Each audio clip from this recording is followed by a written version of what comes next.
A radio telescope peers 1,000,000 light years into space. A satellite relays communications between the continents. A space probe sends close-up pictures of the surface of the moon or the planets. A walk in space. A rendezvous high above the Earth at 18,000 miles per hour. Intricate electronic equipment helps make these things possible. As we expand our horizons, the need for extremely reliable electronic equipment becomes more urgent. Circuitry becomes increasingly complex, and space becomes more and more limited.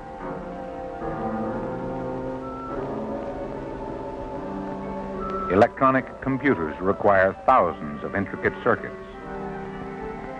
Automated control equipment, extremely complex, but dependable, and in a small space. Communications and broadcast equipment is becoming much more compact. The consumer market has felt this trend,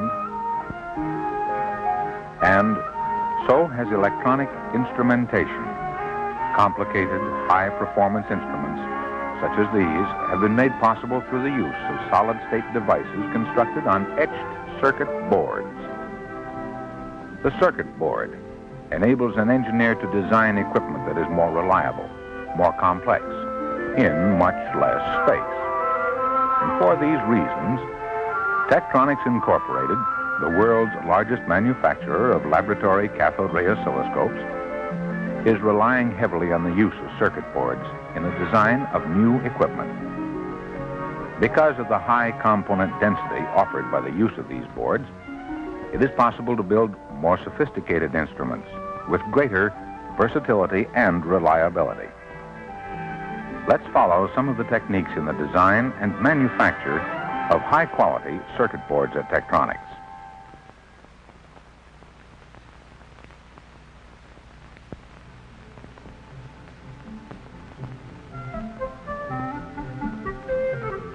This is where it begins, with the engineer's schematic diagram of the circuit to be built.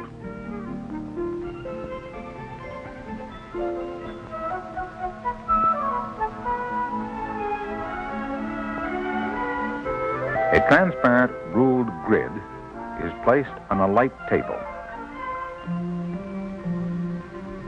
A piece of frosted drafting film is placed over the grid.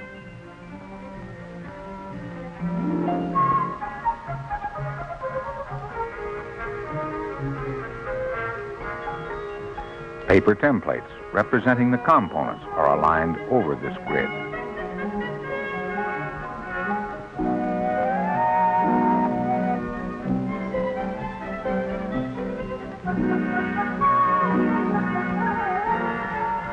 Paths are determined for the interconnecting conductors. The templates are 4 times the size of the components they represent.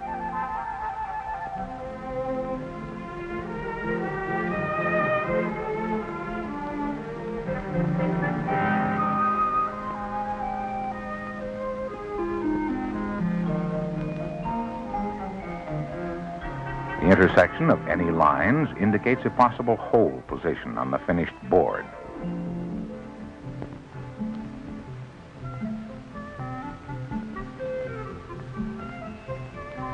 Solid lines indicate conductor paths on the top side. Dashed lines indicate conductors on the bottom of the board.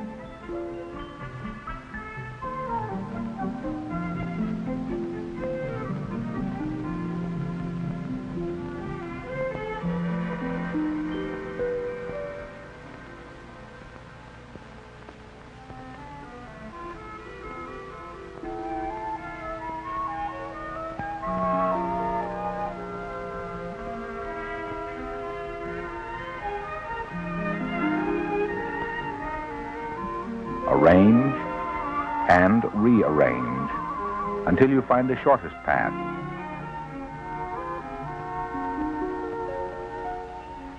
Sometimes, where component placement is critical, it is not practical to make the layout directly from a schematic diagram.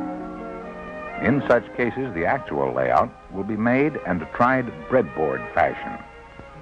After this is working in a satisfactory manner, the component templates will be positioned and conduction paths laid out to duplicate those of the breadboard.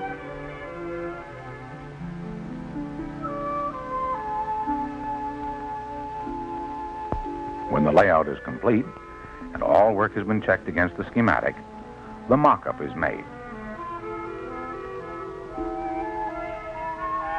Another grid is placed over the penciled layout. A frosted sheet of drafting film is placed over this grid.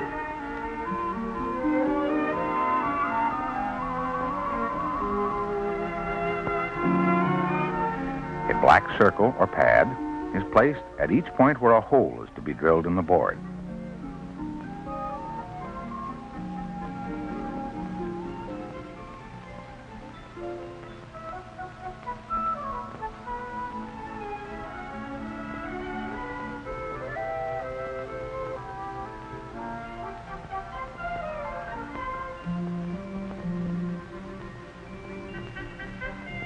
Conductor paths are laid down with black opaque tape.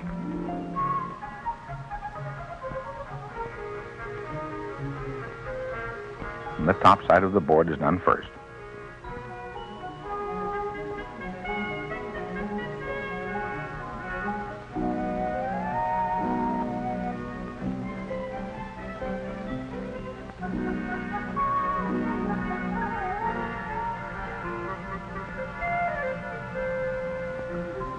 The black tape will duplicate each of the solid pencil lines.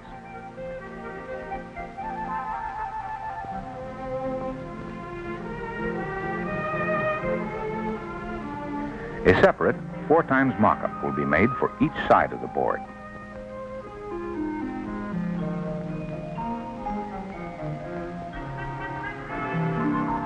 On the second side, the black tape will duplicate the dotted pencil lines.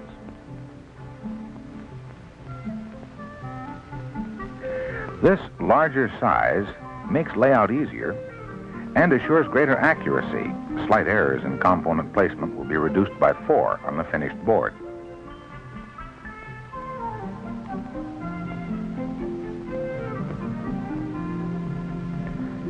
A final check is made between the mock-up and the original schematic.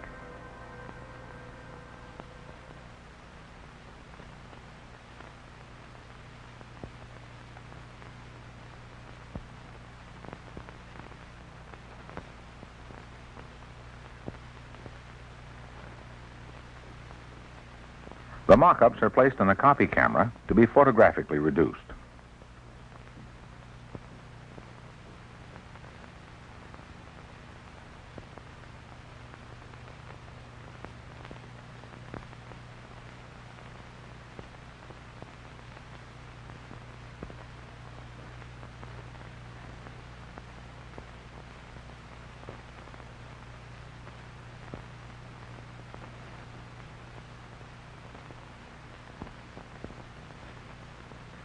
Now we have a photographic negative of the actual size of the finished board.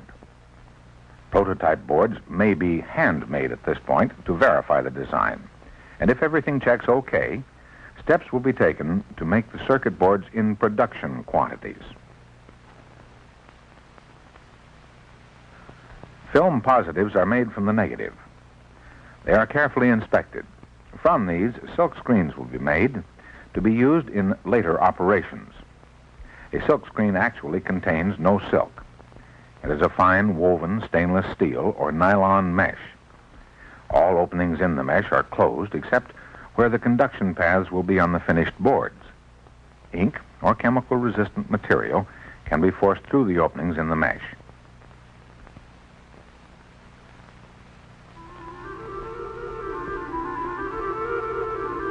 This is the electrochemical building. It was especially built to house all the electrochemical processes used to manufacture components for oscilloscopes at Tektronix. Manufacturing circuit boards is one of the major processes handled here.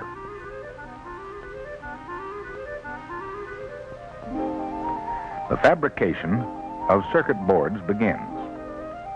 The raw material is a 13 by 20 inch sheet of glass epoxy, 1/16 inch thick, with a thin sheet of copper laminated on each side. We call this a flat.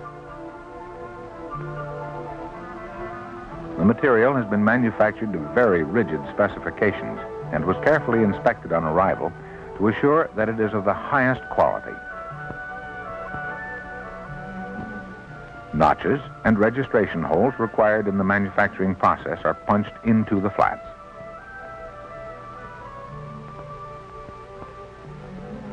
The first step is to drill all the holes. Now, this may be done in two different ways depending on the size of the production run.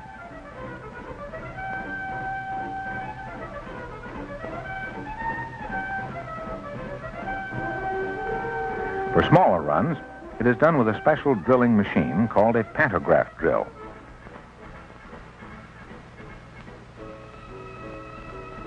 The drilling template was prepared from the original mock-up.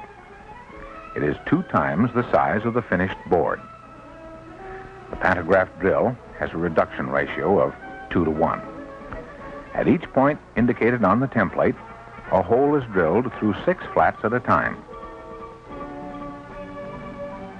The high-speed drill is solid tungsten carbide. Each color in the template indicates a different drill size.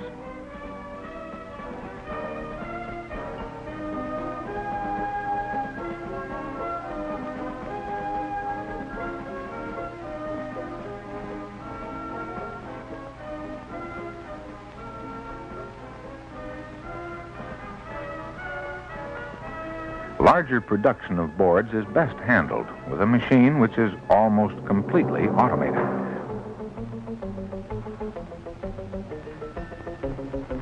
Four heads, 16 drill spindles are controlled by numerical information on a punched tape. 10 flats, that's 2 stacks of 5 flats each, are drilled at one time. Several boards are produced on each flat. The number per flat is dependent on the size of the finished board. The tape not only programs the exact position of each hole, but it also determines which spindle or drill size will be used. The holes will be accurately positioned within plus or minus 0.02 of an inch. Although the drilling machine operates almost entirely without attention, the making of the programming tapes requires a great deal of operator skill.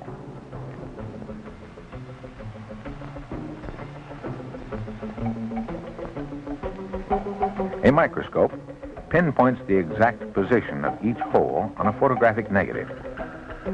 This position is represented by a numerical code punched into the tape. This tape will be used to control the exact position of each hole drilled, as well as which drill spindle is used.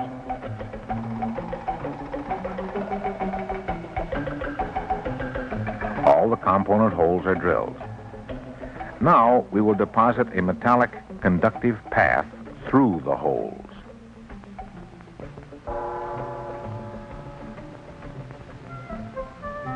The drilled flats are racked up,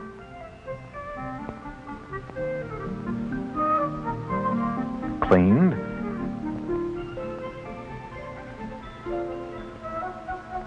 and into an electroless copper bath. Here, a catalytic deposition of copper takes place. Now, this is not an electrolytic plating solution. However, a thin film, approximately 10 millionths of an inch, will be deposited out of solution to all surfaces, including the inside of the holes.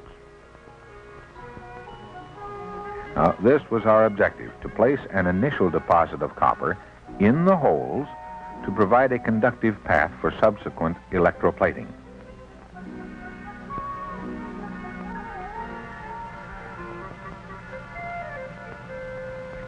The next step is to put a resistive material in the areas which are not to receive additional plating.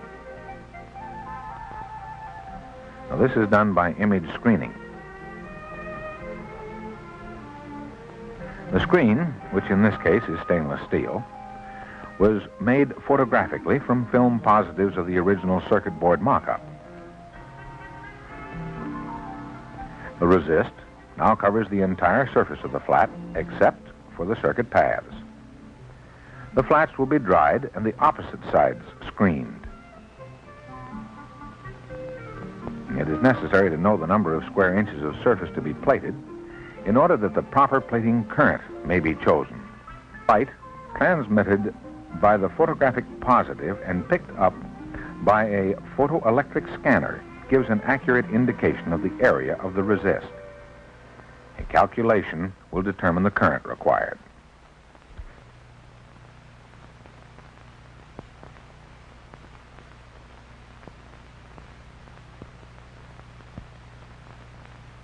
We can now plate additional copper on all surfaces not covered with the resist.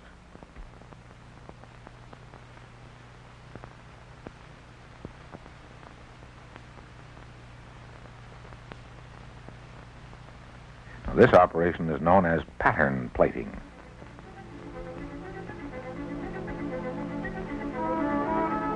The back and forth motion forces the plating solution through the holes. Copper is plated on all the exposed conductor areas and through the drilled holes. Each hole becomes, essentially, a built-in eyelet.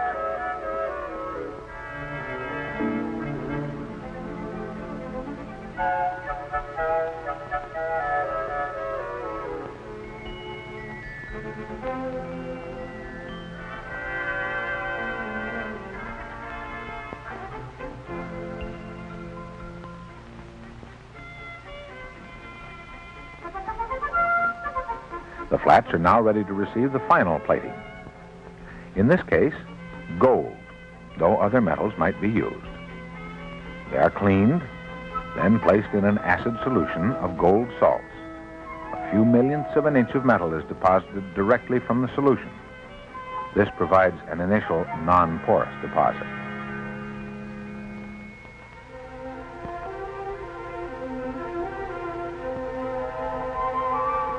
The flats are rinsed and moved to the final plating tanks.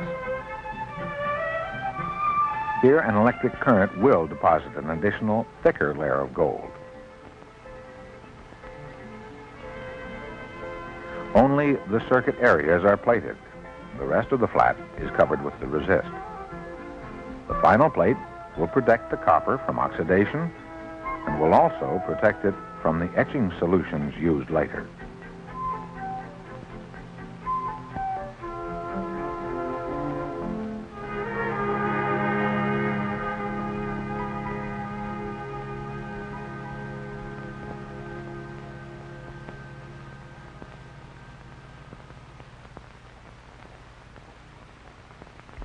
The resist has served its purpose, so it can be removed now. We have the copper-covered glass epoxy base with additional copper and gold in the areas which will serve as conductors. This includes copper and gold through the holes.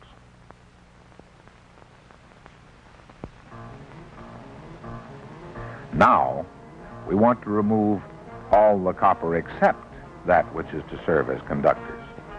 The etchant containing ferric chloride will dissolve copper, but it has no effect on gold. So the gold protects the underlayer of copper from the etching solutions. Metals other than gold might be used if they would resist the etch, protect the copper, and be readily soldered. We now have a flat of several circuit boards with gold-plated copper conductors. This plating extending through the holes, which will receive component leads.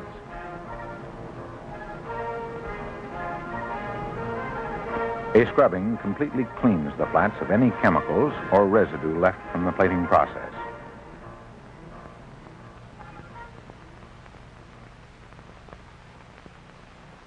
The metallurgical and process control laboratories are constantly checking the process. Before a new board goes into production, many tests are conducted. Each process must be kept completely in control at all times. Tests must be made on the thickness of the metal deposited, on the structure of the metal, to assure that the plating is of uniform thickness, that it is bonded properly to the layer below. Chemical tests, physical tests, electrical tests. A board is cut in sections. Here is the cross-section of the metal plated through a hole. This shows that there is an unbroken electrical path from one side to the other.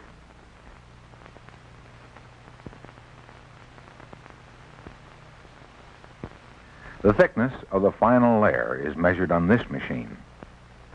Beta particles are directed at the point to be checked. By measuring the reflections, or backscattered radiation, it is possible to accurately determine the thickness of the plate.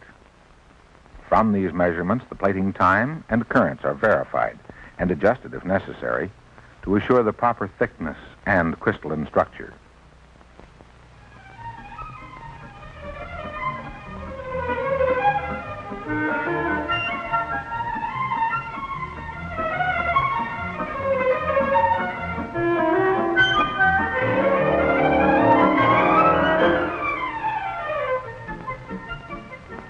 Nomenclature is screened to the component side of the boards.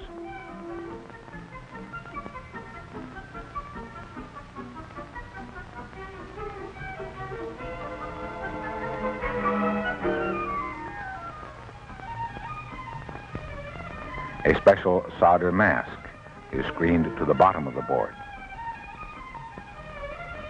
This solder mask will prevent solder from adhering to any portion of the board except where it is desired. This makes it possible to solder the boards by the flow solder method. We will see this later in the assembly operation.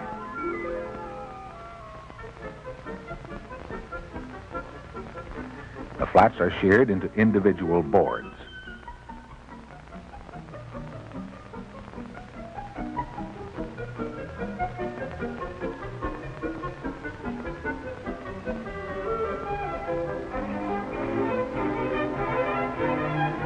Boards are blanked out in a die. This punches out large holes, notches, or corners.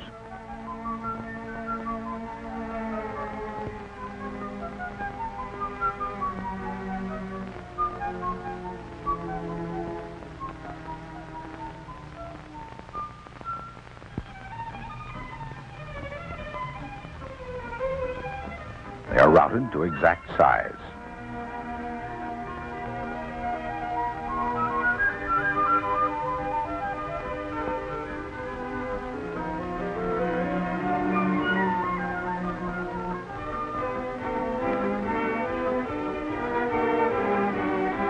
Square pins are inserted in many boards.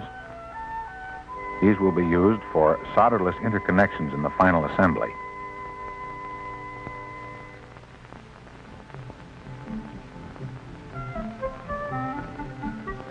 Test terminals and eyelets are added where required.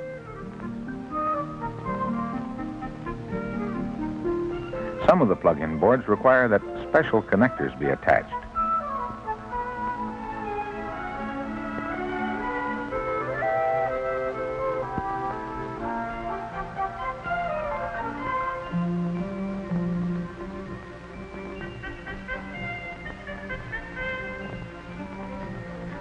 This completes the manufacturing of the boards.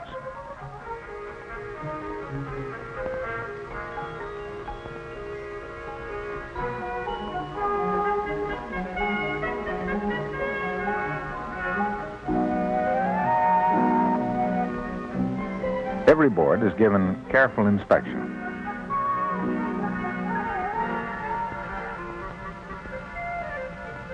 Hole size and positions are checked with an optical comparator.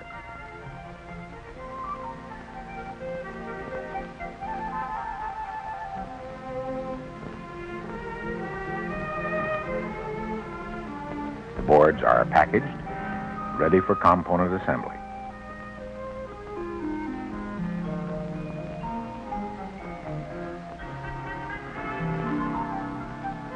This is the assembly area.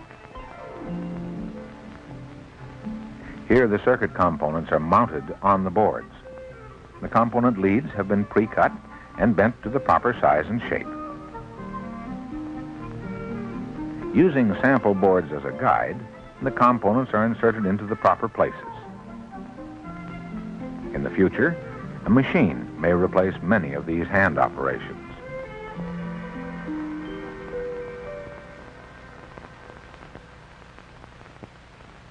We are now ready to solder the components in place. This is an automatic soldering machine. The boards are in special carriers. Different carriers are used for each type of board. Nylon pins have been inserted in any holes which are not to receive solder. First, they pass over a foam flux unit. Then, over a hot plate to preheat them.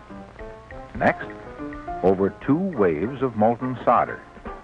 A pump keeps the hot solder flowing in this manner. The solder mask prevents solder from adhering to any points other than those that should be soldered.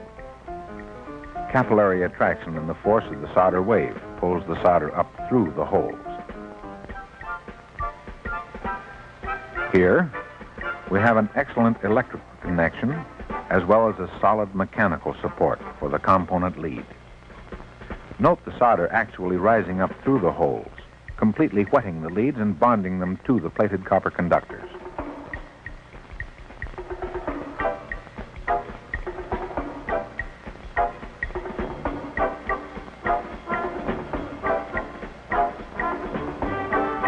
Flux residue is removed by an ultrasonic cleaning process. The solder mask is not removed. It has no effect on the operation of the circuit, and it offers some protection to the surface of the boards. Here is a perfect board. Every connection properly soldered, and solder only on those places desired.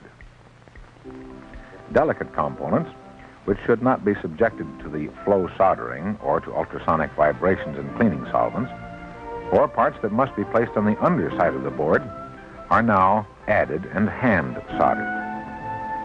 The boards receive a 100% visual inspection.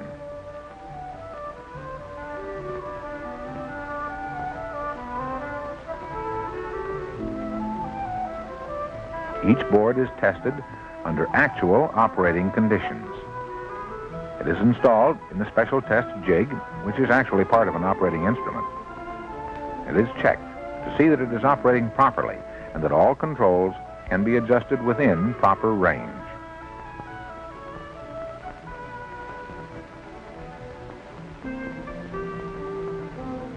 The board is assembled into an instrument. The solderless connectors are attached to the square pins on the board.